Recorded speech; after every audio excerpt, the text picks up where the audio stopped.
Are you looking to grow revenues, increase profitability, or obtain financing? If so, you came to the right place. Running a business is all about leadership. How do you become a better leader? Learn from the successful entrepreneurs and business owners how to lead your organization more effectively. That's why we created Leadership Live at 8:05, Talking Small Business, to help you succeed with your host, Andrew Frazier, Business Growth Pro and CFO and founder of the Small Business Pro University. Every Tuesday evening at 8 p.m. Eastern, we're joined by experienced entrepreneurs and business owners who share their secrets to success via live stream. Also, every Friday morning, we release a new podcast episode.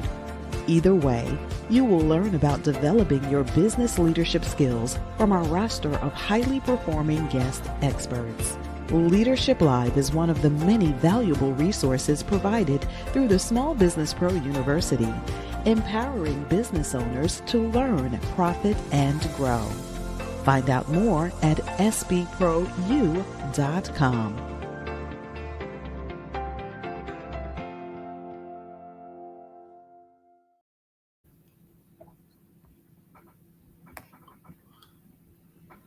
Good evening and welcome back to Leadership Live at 8:05. I'm your host, Andrew Frazier, and excited about being here once again, hanging out on Tuesday evening, talking about my favorite topic, small business. Once again, excited to have a great guest this evening with me. We're going to talk about something that's very important for entrepreneurs and business owners, especially in this day and age. You know, there's a lot of uncertainty, there's a lot of change, there's a lot of things that are happening. So, how can you turn this uncertainty into opportunities for you and for your business? And thankfully, as small business owners, we are uniquely positioned to be able to do that and react much faster and more effectively than larger businesses. But it's important to understand how to do that. And that's what my guest and I will be talking about tonight. So tonight I've got Curtis Bateman. He's my guest. He works with FranklinCovey. He's done a lot of great things in terms of working with organizations as well as businesses and his own to really look at how to really manage through challenges and, spot and take advantage of opportunities. So that's what we're going to be talking about tonight. So let me invite Curtis on, and then we'll get started. Hey, Curtis, how you doing tonight? Hey, Andrew, really good. Excited to be here with you. Excellent. Thanks for taking time out of your busy schedule. Definitely, you're doing some great things there, and look forward to learn more about it. Definitely, I know you've got a lot of great things to share with the audience. But before we do that, why don't you take a few minutes and sort of walk us through your journey? Let people know who you are, sort of how you got to where you are now, and what were some of the key milestones along the way, and then we'll jump back into the discussion and sort of jump back into the topic and go from there.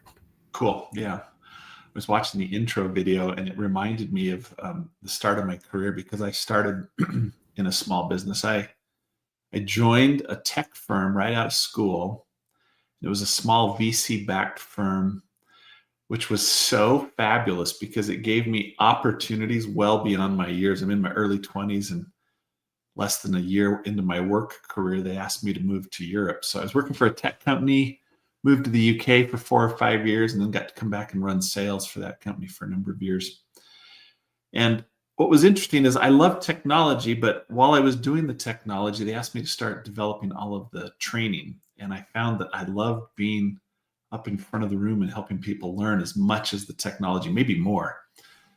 So after a good run there, 10, 12 years, I ended up partnering with a guy named Dr. Spencer Johnson, who wrote the book, Who Moved My Cheese? And he had a small business. The book had been wildly successful. He was working on developing leadership and individual training to help people with change. And so I got to work with him for quite a few years. He lived in Hawaii, so I had this really punishing responsibility of flying to Hawaii every 3 months and spending a week with him to work on our business plans, which, of course, I had to suffer through. But that got me into the learning and development space. and the how to help leaders and individuals get better at what they're doing, specifically around the topic of change. And after a while, this little business that we had together, I decided that I wanted to buy him out, which took a little bit of negotiation with him. But he was a good friend, and we managed to work through that. And I bought the business because a couple of partners and I wanted to expand the work we were doing to be more organizationally relevant, to add more to help leaders and organizations when it came to change. It was during that time period that we really started to develop a change framework, started to develop a methodology for working with individuals and organizations. And this idea of turning uncertainty into opportunity began to emerge. So I spent a number of years doing that. And after about 10 years, probably, we got to the point where it made sense to put in with FranklinCovey. So we sold our business to FranklinCovey. And I've been with FranklinCovey for about 10 or 12 years now. And what I thought was really interesting is a year into my journey, we'd finished all the transition work with the business. And the CEO approached me and said, hey, we want somebody that's run their own business, somebody that knows FranklinCovey, and somebody that has experience working in Europe. So we got to move back to Europe again, and I took over and ran FranklinCovey's operations in the UK, eventually added Germany and just recently France to that. And along the way, took on responsibility for FranklinCovey's offices in China, Japan, Australia. And then just recently, I've been asked to take on all of our partners outside the US. So I look after everything outside of North America. So along the way of this leadership journey, there's been this thought leadership journey, working with change, looking at how change impacts individuals, leaders, organizations, and just what we could offer, originally in my own business and now with FranklinCovey, what we could offer that would help people turn what feels really disruptive and threatening, usually change, and discover some skills, some capabilities, and also discover how to take all of that uncertainty and that anxiety and move it in the direction of creating new opportunities, new and better opportunities.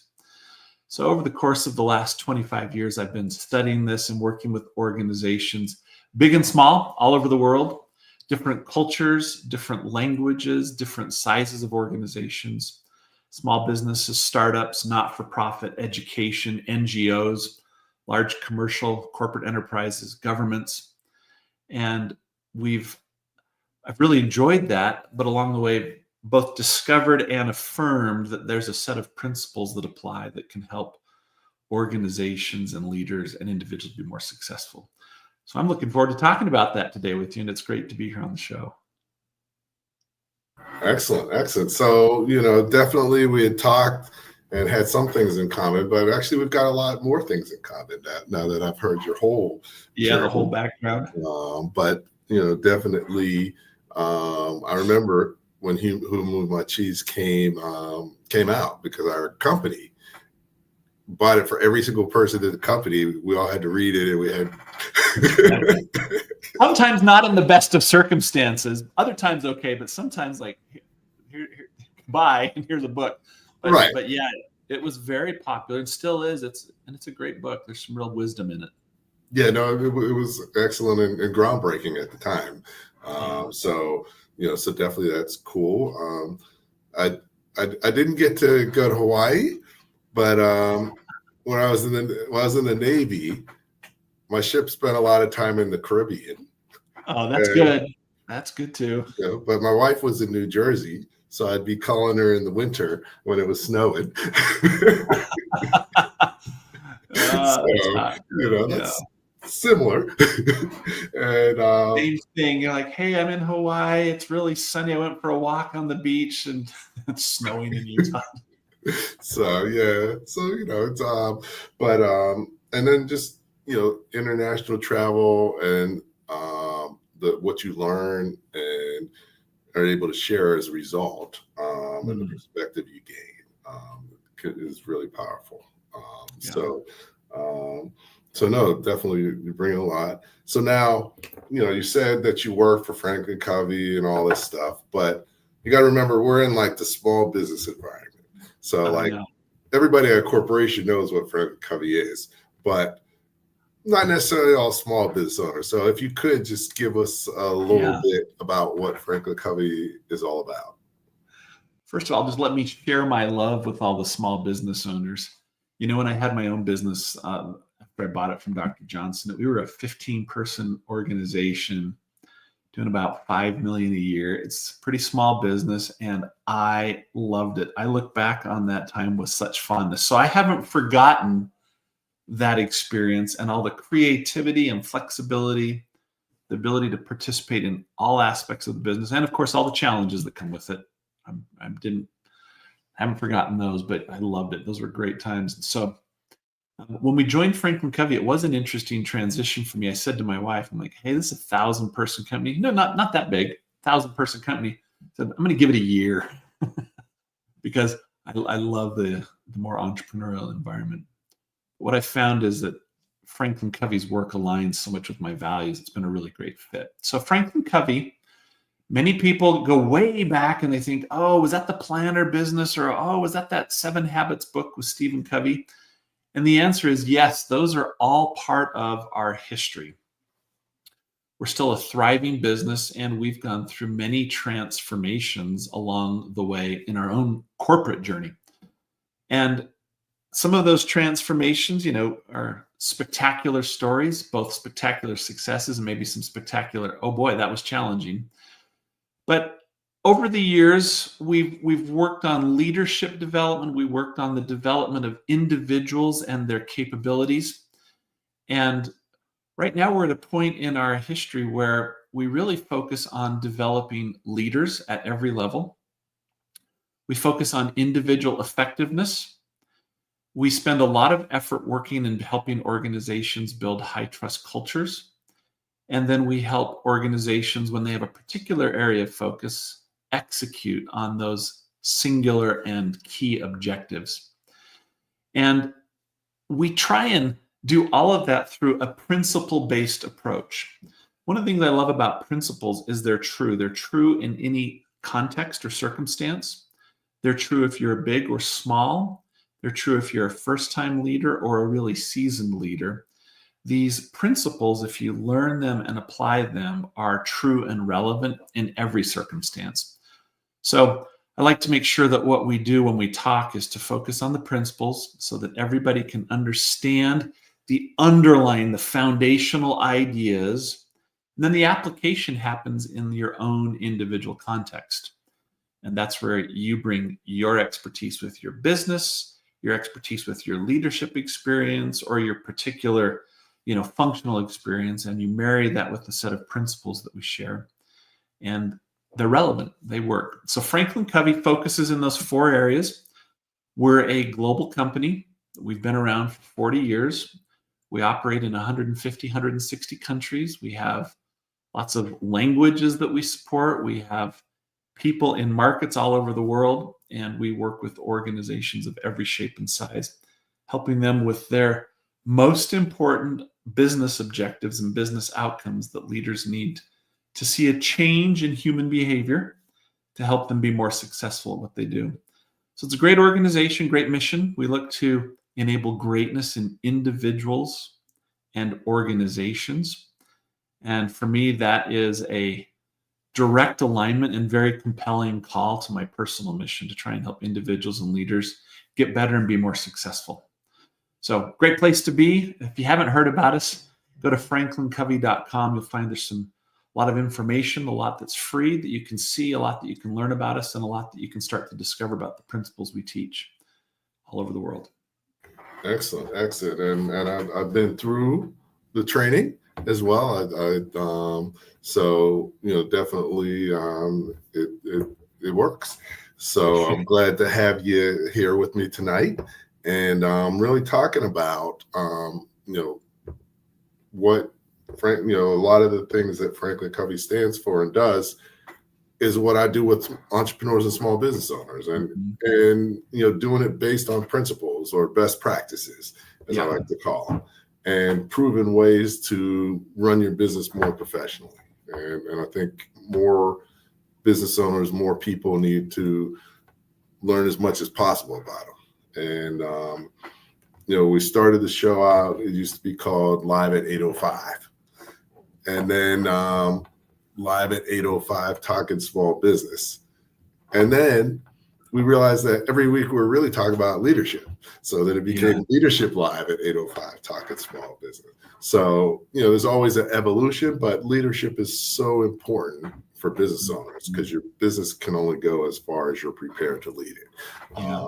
So, that's really what this show is all about, is exposure to other leaders, other experts who, have experience, understand small business and, how to execute in that space so that, our guests and listeners can take away valuable insights to help them run their business more professionally. Yeah. So excited about the show tonight. Look forward to digging into kind of our topic and all. But before we get started, we do this show through the Small Business Pro University, where we provide really a suite of resources, relationships, and opportunities for entrepreneurs and small business owners. So here's a short video about that, and then I'll be back talking to Curtis about small business. Many small businesses experience low or no revenue growth, and the owners are not making enough money. I founded Small Business Pro University to help you break that cycle by empowering you with greater knowledge and enhanced skills to lead your organization more effectively. Over the past 15 years, I've collaborated with organizations like the Small Business Development Center, Rising Tide Capital, Empower the Village, NJMEP, Rutgers University, and SCORE to work one-on-one with over 1,000 business owners and teach tens of thousands of people about business. My experience includes serving as a naval officer, managing businesses, graduating from MIT, earning an MBA from NYU, and achieving the CFA designation, which has prepared me to accomplish my mission of helping 1,000,008 business owners to sell more, maximize profit, and finance growth by 2028. My vision is to create the ultimate business ecosystem for entrepreneurs. Small Business Pro University empowers entrepreneurs like you to run their businesses more professionally and create sustainable enterprises. We employ my proven proprietary Masterpreneur Playbook framework to guide your journey along the Masterpreneur path and facilitate your Masterpreneur evolution to work on your business and scale faster and easier. Small Business Pro University provides access to valuable resources, partnerships, and relationships that will help you to sell more, maximize profit, and finance growth. Our Masterpreneur initiatives include the Small Business Pro Network, 100+ expert-led multimedia courses, intensive training workshops, Spanish language training, Leadership Live at 8:05 live stream and podcast, in-person Power Breakfast events, and advisory coaching, consulting, and training services.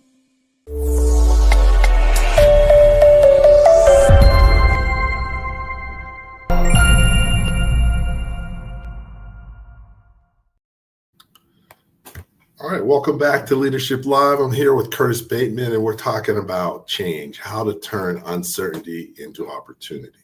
I always like to start at the beginning. So, we're talking about uncertainty. And, a lot of words you say, okay, yeah, I know what uncertainty means. But then you say, well, define it. And you're like, So how would you define uncertainty? What does it mean? Yeah. Yep. In the context of, the book and the work I've done with organizational change, there's a moment in time where you're in the status quo, you're going about your day-to-day activities, you show up at work, you know what to expect. And there's a moment in time where a change is introduced. That change can be external, or it can be internal. You might choose it, the organization might choose it, or it might be external. Marketplace, pandemic, politics, economic environment, etc. All of those things might create a change.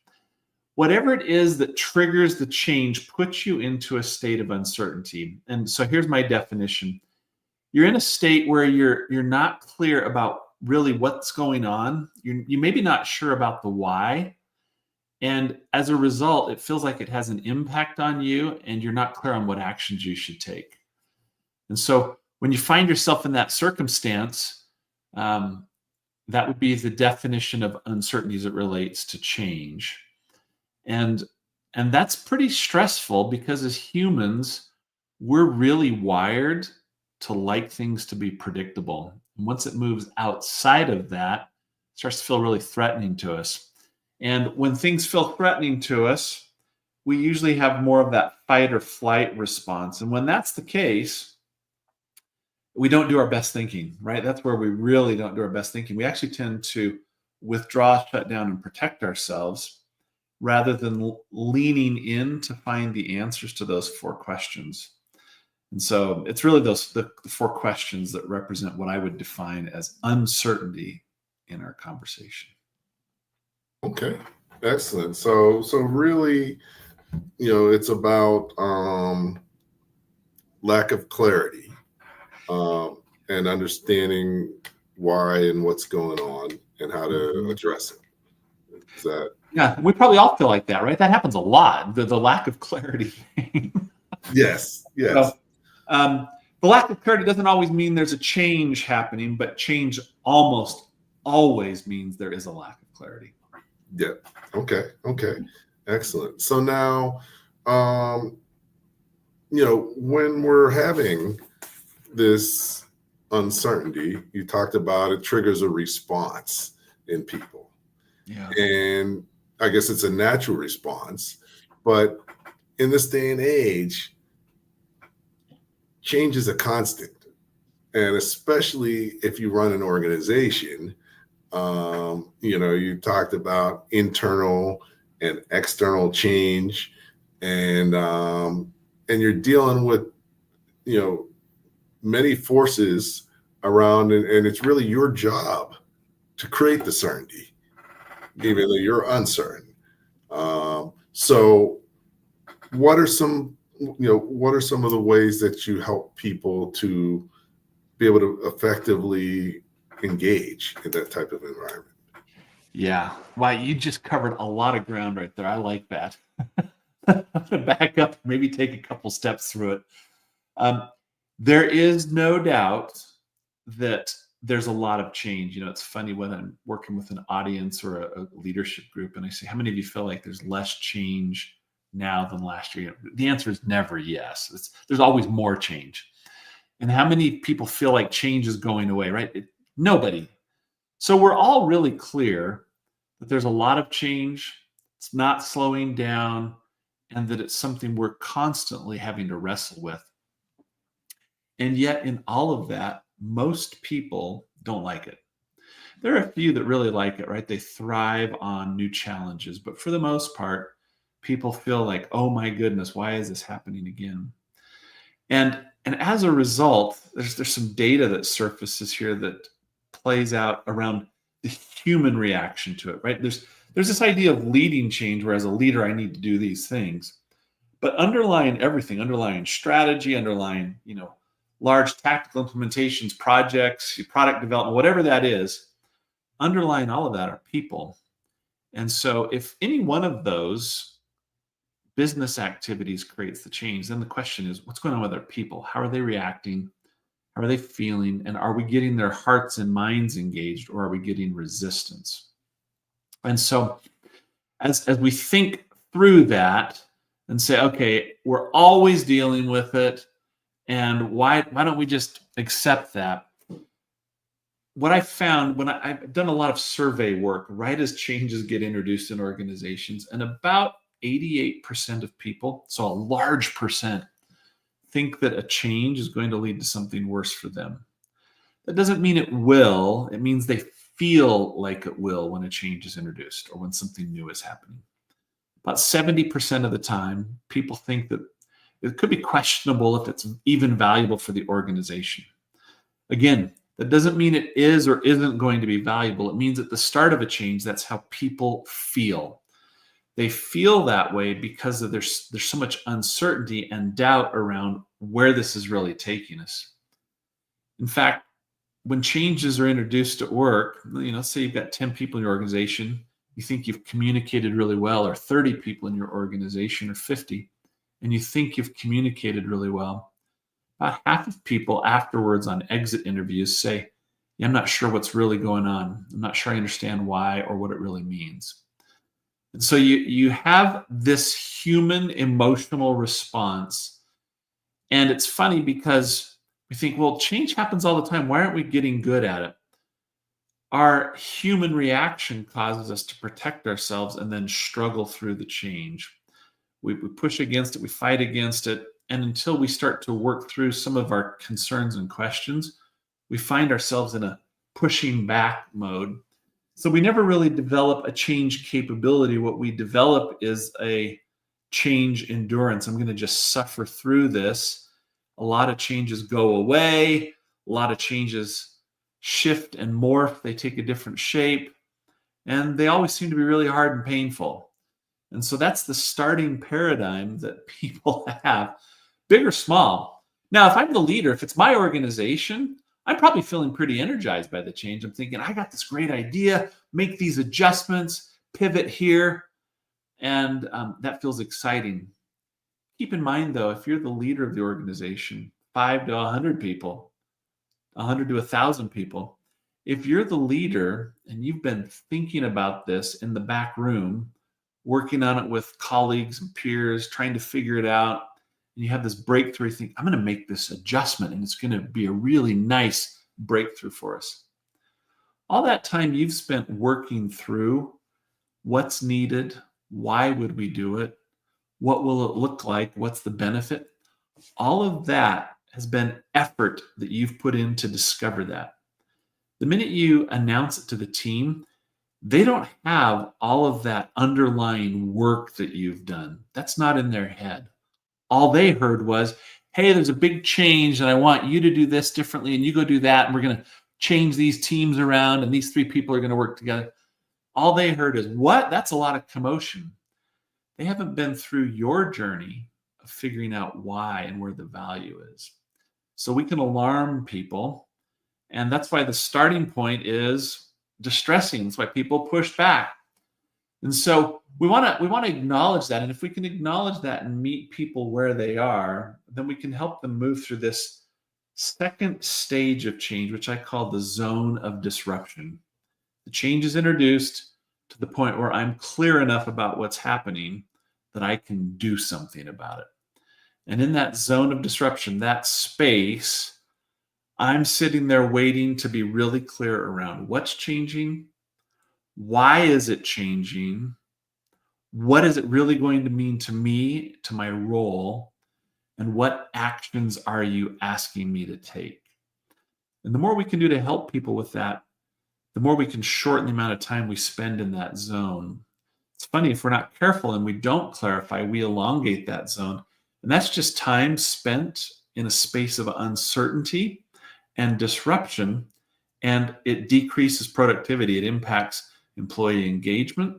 It impacts alignment with the work we're trying to do. It maybe even impact their comfort in their role, right? Am I going to stay? This is feeling. And so the more we can do to help clarify in the zone of disruption, the more we can do to shrink the amount of time they spend there, and we can shrink the depth of the impact that happens in that zone.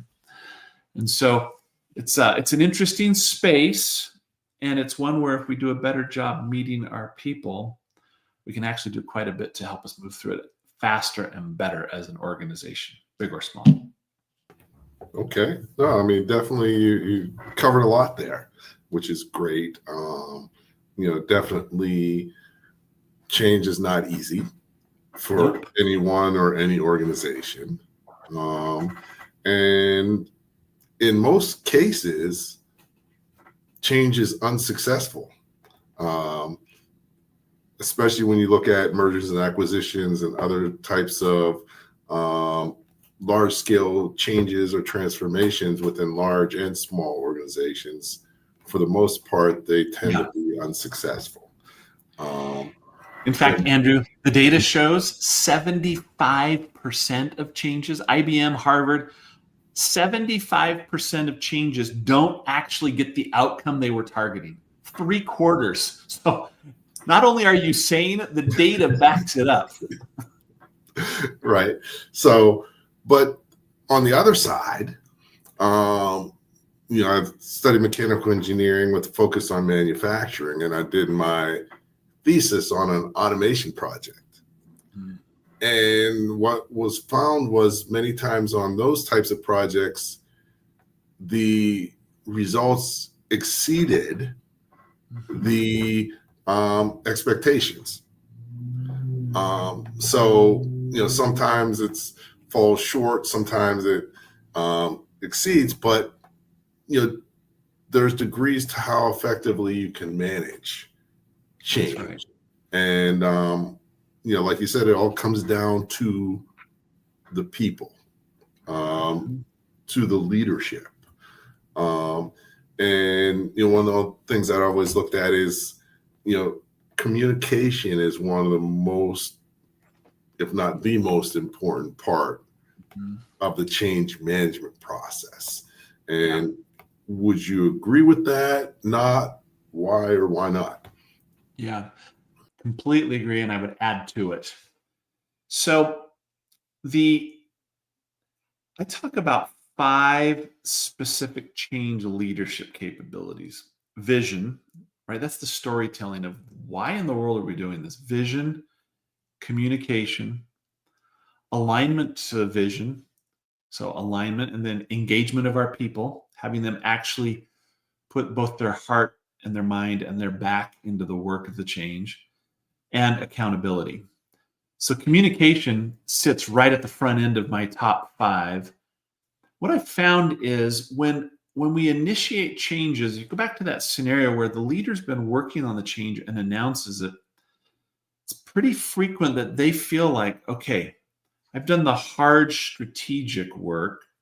I've told you what we're going to do. I'm going to go back and work on the next strategic thing. I've got to go back and think about what's next. What that does is it leaves people in this space of uncertainty because we've generally tended to monologue. I've told you about the change. I may have done a company meeting. I may have sent emails, but it's been monologue. It's been one directional communication. And while that's a starting point, it's a really poor ending point. And so when we've looked at what does it really take from a leader's perspective, they need to have a framework that they're using for leading the change. Hopefully the framework allows them to have a language that everybody can use, right? To the point you made earlier, Andrew, even the definition of the word uncertainty. We can get so muddled with definition of terms. So if we have a predictable, consistent framework that everybody understands for the change, that gives us a language that we can use so we're all speaking the same language about the change. It needs to be leader-led. So not only leader introduced, but then the 4th point is the leader needs to stay engaged because change takes time. We have to shift from monologue to dialogue. That's uncomfortable for some leaders, for a lot of leaders, right? If I came out of a functional expertise, if I'm a technology guy, I got this great app or this great service, software as a service that we're building, or if I'm an engineer or whatever the case may be, and that's my passion, leadership wasn't the starting point for my ideas. Leadership's probably not even my passion. My passion is around what we're building or creating. But for change to be more effective, you have to think about leadership as something that you do with intentionality and real purpose. So rather than announce change and walk away from it or go work on your area, leaders need to stay engaged and foster a dialogue where people can talk and discuss, well, did you think about this? And how were you thinking about that? And what would this mean?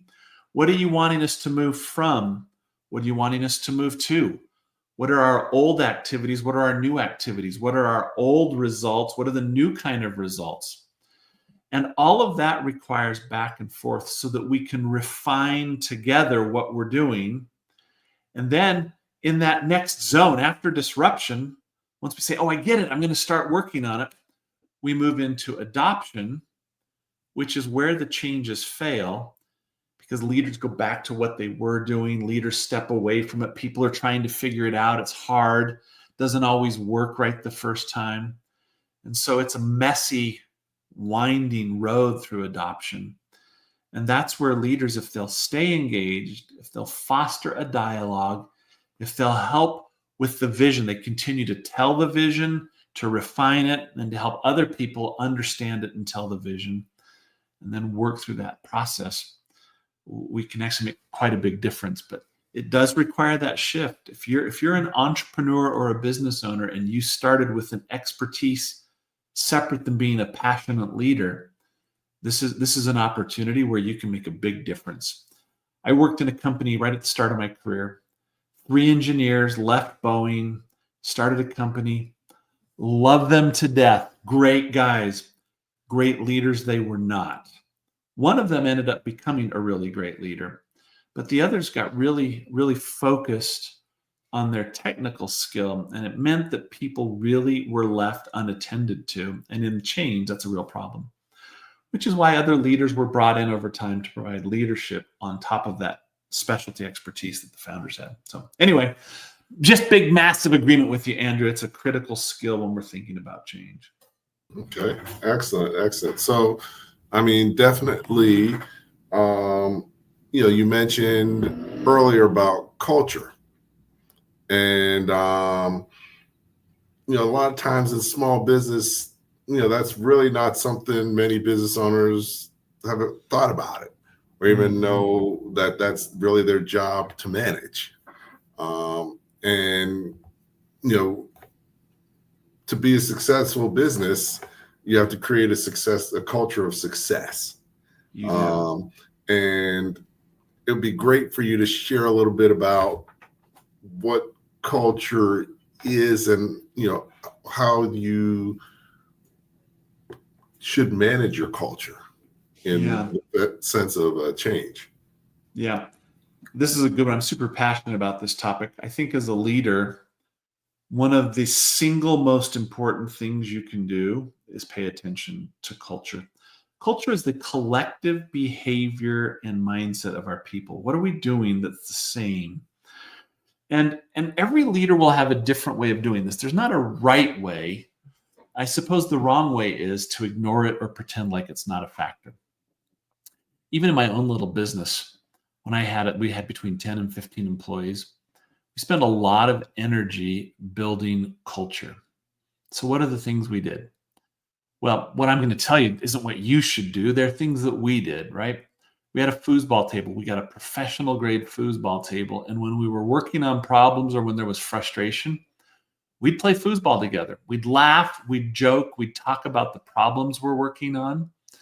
So we learned how to work through conflict and both good and bad by having that medium. We had family parties, right? That's the joy of a small business. Halloween parties, other things like that.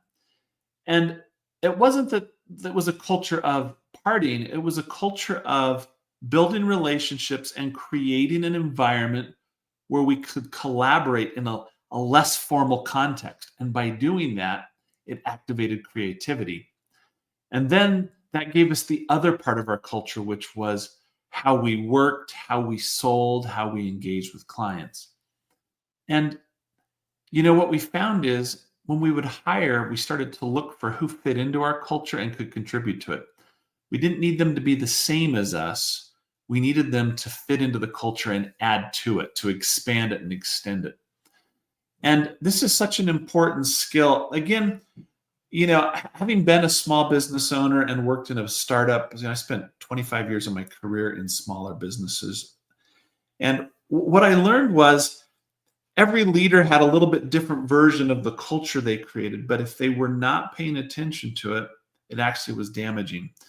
And so if you started, though, in one of these other specialty areas, let's say you were a nurse or a doctor, right? Somebody from the medical field, a scientific researcher, and you started a business, your passion would be about that. It probably wouldn't be about leadership. It probably wouldn't be about change. It may not even be about selling or growing revenue. But what you find is, as a leader, you have to wrap your arms around a bigger picture and include those in what you're doing. And culture is a big, big part of it. This last time I moved to the UK in 2016, I was there for 4 years. When I got there, it was a team of 40, so not massive. FranklinCovey's operation in the UK at the time was 45 people. So in many respects, a small business. And I realized as a leader that there were two things in the culture that weren't working. And so on top of the FranklinCovey global culture, I added two very specific things. One was I focused on the experience we wanted to create in all of our human interactions. I focused on having a premium experience. If I'm a salesperson working with a marketing person, I wanted that to be premium. I wanted to be a high quality experience. If I'm a salesperson working with a client, I want the client to feel like it was a top shelf experience working with me, even if they didn't buy from us. If I'm in finance and I'm talking to one of our vendors, I wanted them to make sure that that interaction felt premium. And when our consultants were in front of audiences doing delivery work, training work, I wanted it to feel like a premium experience. Is the room set up right? Is the temperature right? Are all of the resources here? Do I have examples about the client's industry, not just generic examples? What can I do to make that a premium experience? And what I found is as we focused on premium, remember the definition, the collective behavior of a group of people. Well, as we focused together on premium, it raised the bar, it raised the standard, it changed the nature of our interactions, and it elevated our thinking, our behavior, and it elevated our results. The other thing that I worked on in the culture was I talked about the idea of an orchestra. How in an orchestra, there are all these different instruments, and they each have a specific part they play. And sometimes the drums aren't playing, but sometimes the drums are a really firm beat that everybody marches to. And sometimes the violinist in the first chair is standing up and playing a solo, but it's still a collective effort.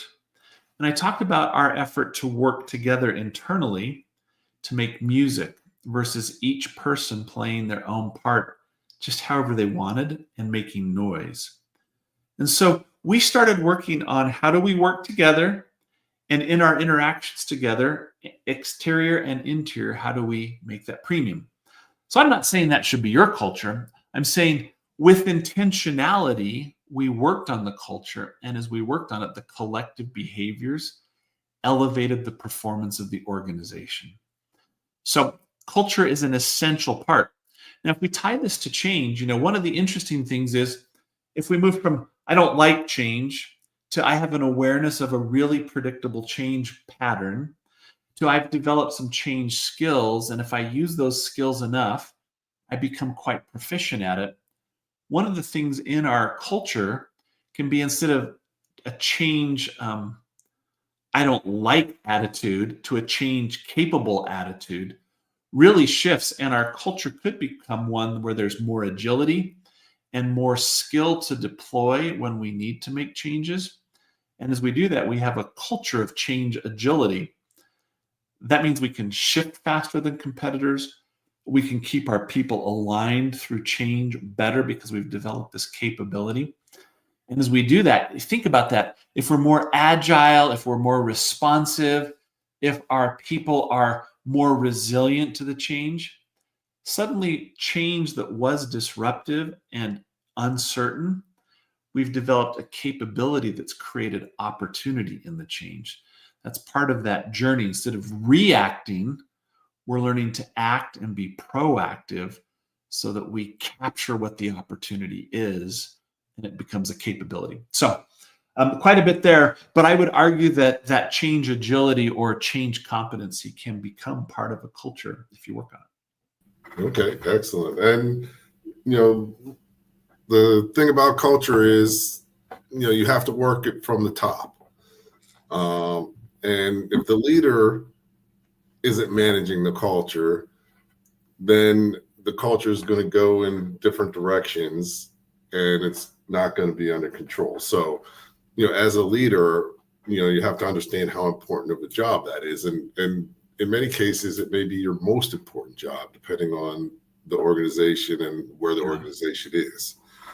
I completely agree. I think it becomes, as you start to grow, your most important thing. And as you said, Andrew, it's a little bit like a pressurized water system, like a lawn irrigation system. If you're not the one putting pressure into it, the pressure is going to come from somewhere else, or it's going to leak. And neither one of those scenarios are good. You want to be the one driving it. If it's your organization, you want to be clear about what is the type of culture and organization that we want here that create the conditions for success. Definitely. And the other thing that's really delicate about culture, and it's the same about your brand, is you can't say, this is what I want my culture to be. You can't say, this is what I want my brand to be, because your brand is what people say when you're not there.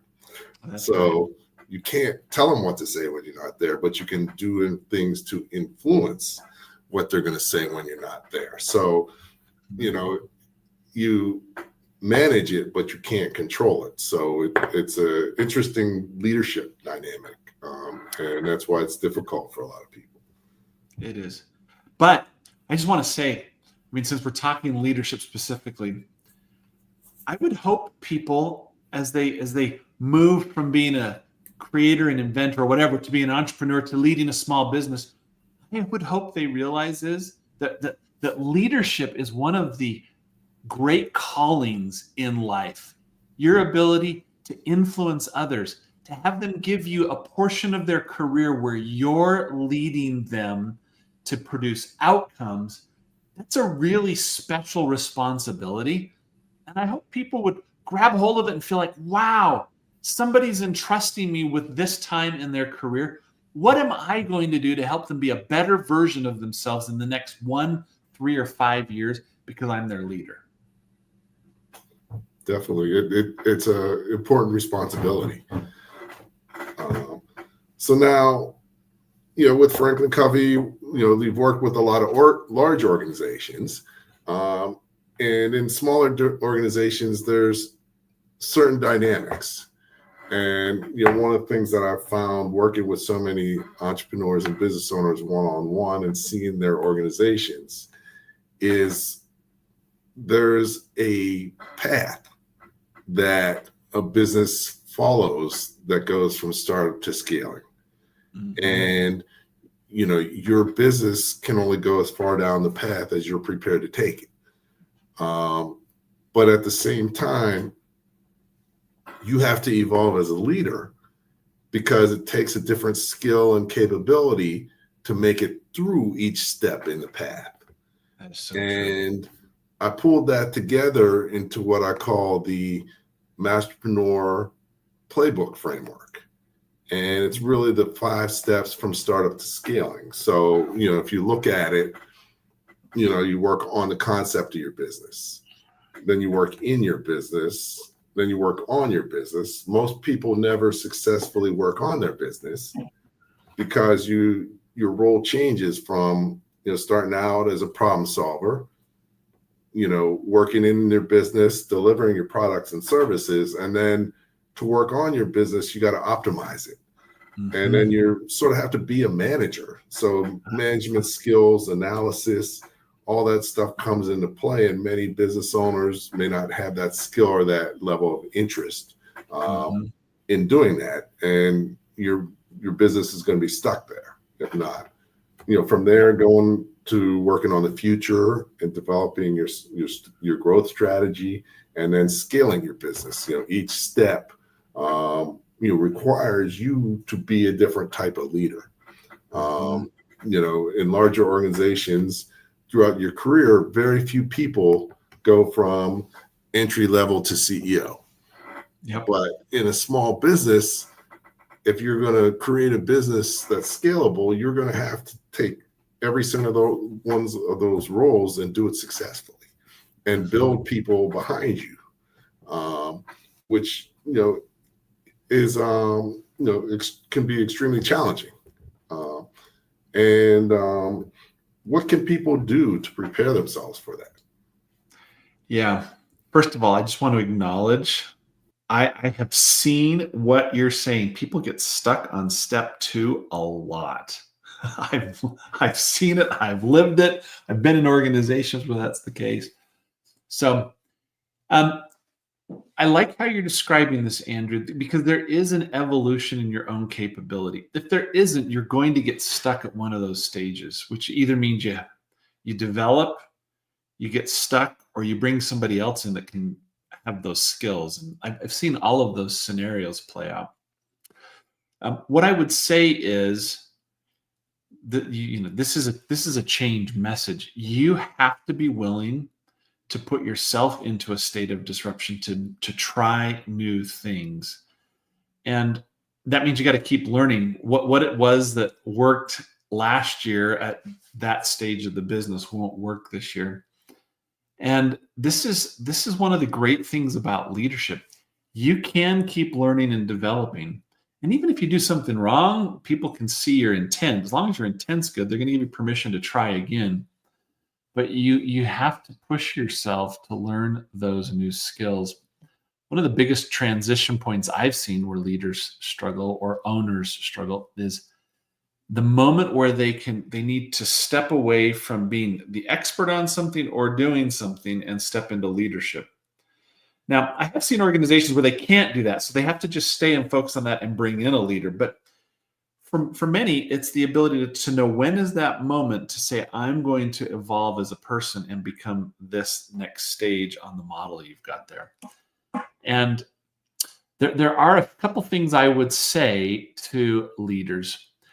There's 4 steps in a normal change cycle. There's the status quo, there's a stage of disruption, there's a stage of adoption, and then there's a stage of growth as a result of the change. I call it innovation, or the stage where innovation delivers a lot of result. So every time you go through that cycle, it could be like going through one of those stages. You might go through that. Hey, I start the stage, I'm in a status quo, I know what I'm doing, but now I need to grow. I need to change my leadership skills. So I'm going to push myself through a stage of disruption. I've got to learn new skills. I'm not going to be great at those to start with, but I am going to learn them and develop them. Once I get them dialed in, then that's going to lead me through a certain amount of growth. And that growth will start to plateau. And as that's the case, that's your warning sign that says, okay, what's the next evolution for me? I need to come out of status quo and say, I'm ready to go from working in the business to working on the business. What does that mean? And that will push you through that change curve. That will be a personal journey that you'll go through over and over again to become a better version of yourself. And if that's not something that you're interested in, I think it will cause you to be stuck at a certain stage, or bring in great partners, great colleagues, great partners, or others that can help you with that. But in my personal experience, you're not going to skip to a different stage without a different level of leadership capability emerging inside the organization, either through you or somebody else. Definitely. I mean, it like you talked about, these are not just good things to do. They're imperative. They're essential. They're best practice. That's what you have to do if you're going to accomplish that. So, we talked a little bit earlier about smaller businesses being able to really outmaneuver larger businesses many times in uncertain times. And just in general, small businesses have the ability to do that in any time if they do 3 things. I always look at it as, you have to be proactive. You can't wait for things to happen to you. You have to make them happen. You got to be creative. Yeah. You can't do the same old thing. And you got to be flexible. And all 3 of those things, smaller businesses can do larger than bigger businesses. Oh, yeah, much better. If they put their mind to it.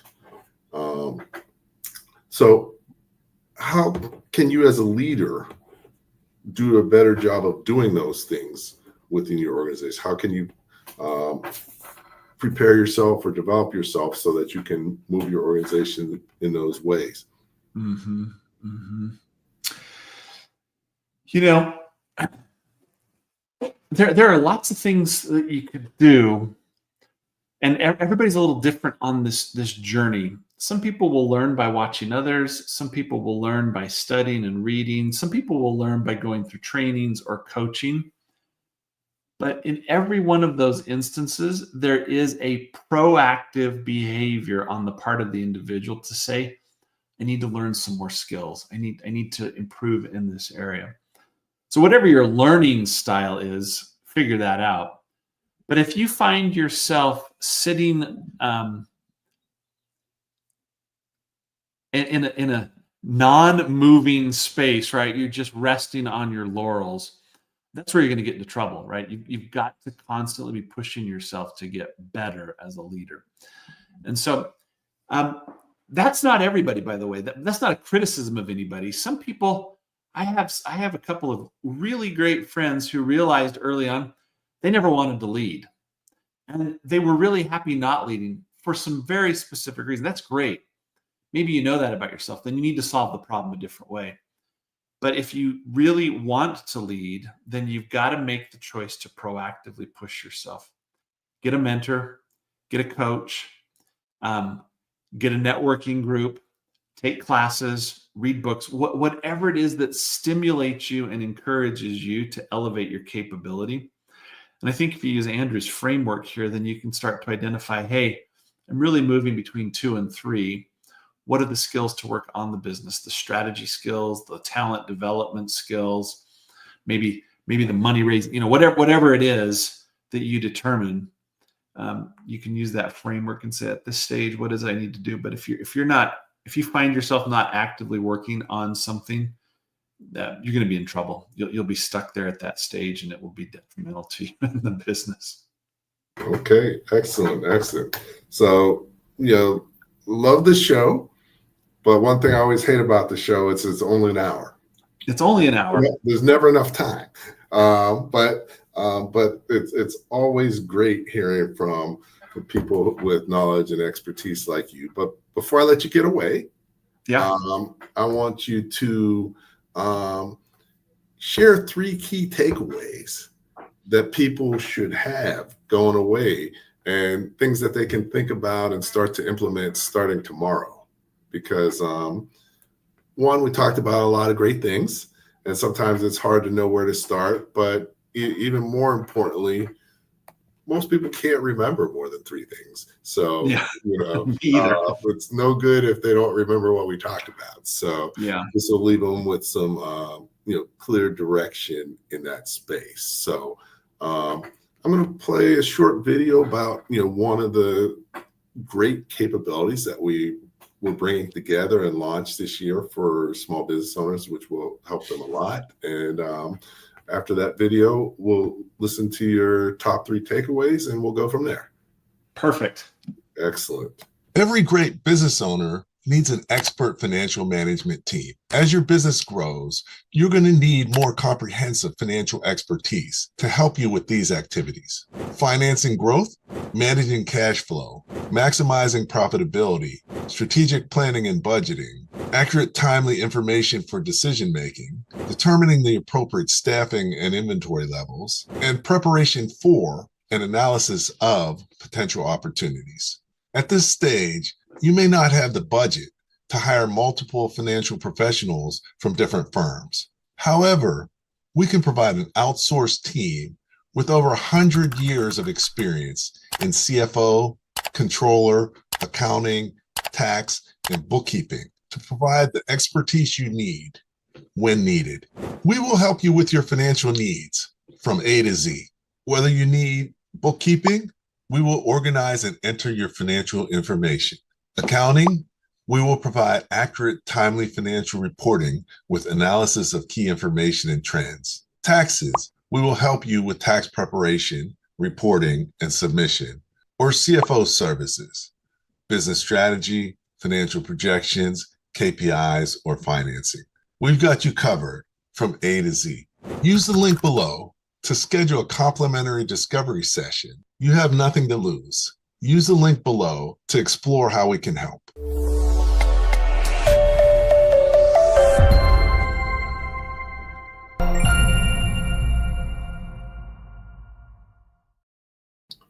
Welcome back to Leadership Live. I'm here with Curtis Bateman, and we're talking small business. Tonight's topic is change, how to turn uncertainty into opportunity. We've covered a lot of great things, but before we close out, Curtis, what are the 3 key things that everybody should take away from what we discussed this evening? Just 3? That's so painful. So I would say, first of all, if we all acknowledge, which I know we do, I've talked to hundreds of thousands of people. If we all acknowledge that change is constantly happening around us, rather than being reactive to it, let's develop some capability to be proactive. And in that shift from reacting to being proactive and applying skills to it, we start to see a real shift, mindset and engagement from people, where instead of feeling like it's happening to them, they're part of it with you. So it's this whole idea of change is constant. Don't just react to it. Be proactive in your approach. If you need help with that, I've got a book. It's on my shelf there, Change, How to Turn Uncertainty into Opportunity. It'll walk you through that. So first one, change is constant. Don't react, act. Second one, leadership matters. Leadership with change matters. Leadership in any business matters. Leadership of culture, leading change. It just matters tremendously. So look at it as an opportunity to make a difference, to have the leadership work you do benefit others, not just to get results for your organization, but by helping your people become the best version of themselves. You'll get this amplified effect of results in your organization.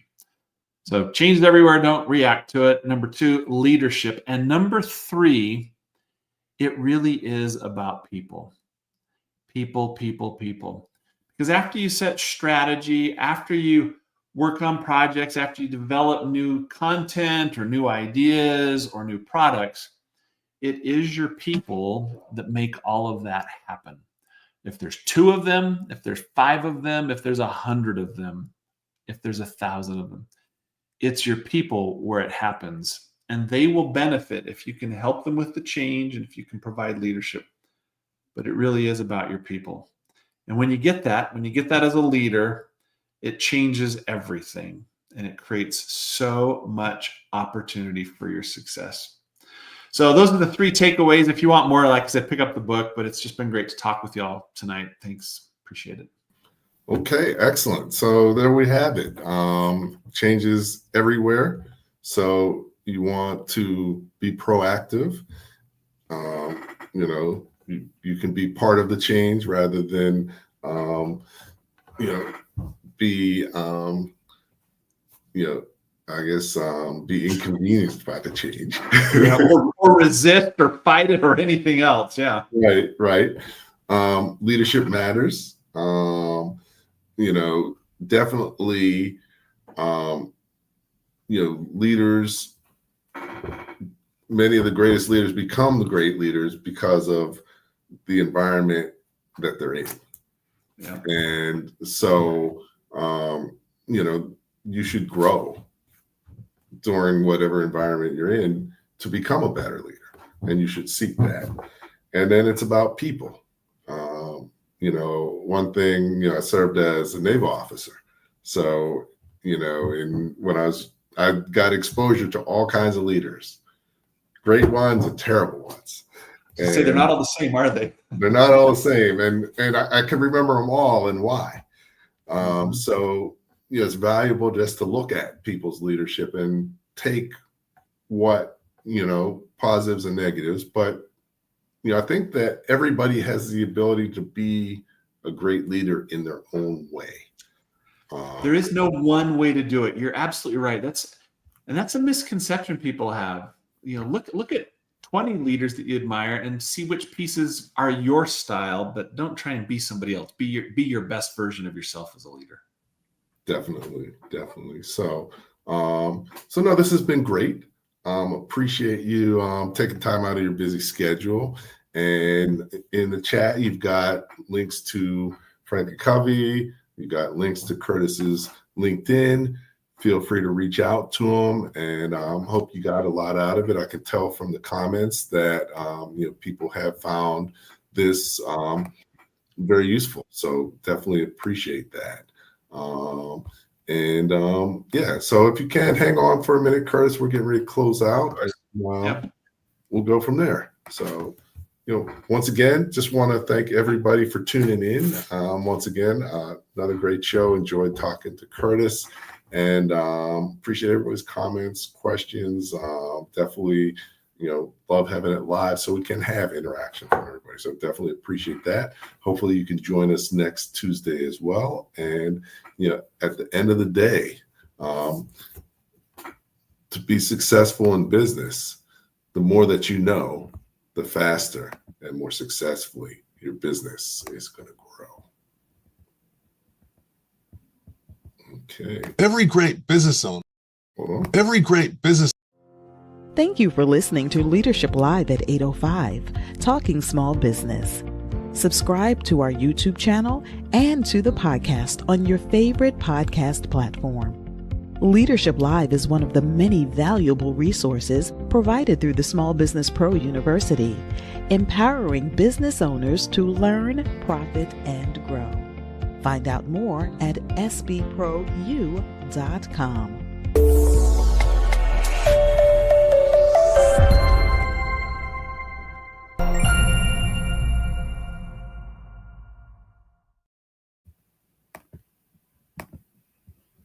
Okay, great. Thanks for tuning in. Let's see.